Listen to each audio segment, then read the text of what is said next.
যারা জেল থেকে এসেছেন এবং আরেকটা জেলে তারা এসেছেন। বাংলাদেশে কিন্তু একটা জেল হতে যাচ্ছে। এক জেল থেকে আমরা মুক্তি পেয়েছি, আরেক জেলের মধ্যে আমরা যাচ্ছি। তো নতুন জেলে আপনাদেরকে স্বাগত জানাচ্ছি। আমরা ইনশাল্লাহ আমরা এখানে 18 কোটি মানুষের বড় একটি জেলের মধ্যে রয়েছি। এই জেল থেকে মুক্তির জন্য আমাদের আগামী লড়াইটা আরো দ্বিগুণ করতে হবে।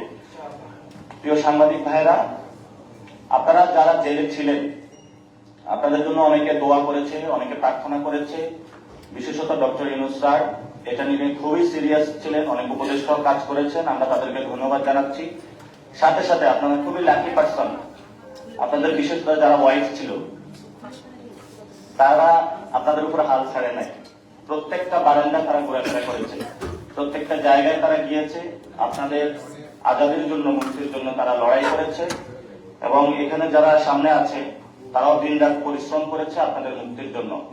অবশেষে আপনারা এসেছেন, আপনাদেরকে আমরা স্বাগত জানাচ্ছি।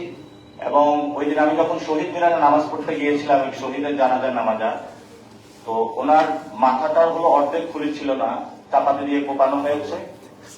এবং 64 জন ওনার মধ্যে নেই, থাইল্যান্ডে আছেন যারা মৃত্যু যে কোনো সময় মৃত্যুবরণ করতে পারেন, প্রহর গুনছেন।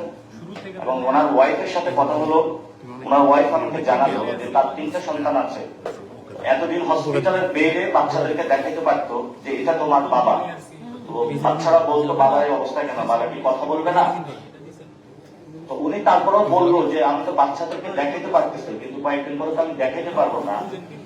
এরকম অসংখ্য মানুষের যন্ত্রণার মধ্য দিয়ে কিন্তু বাংলাদেশে আমরা নতুন একটি ডেমোক্রেটিক ফর্মের জন্য ইচ্ছা পোষণ করেছিলাম।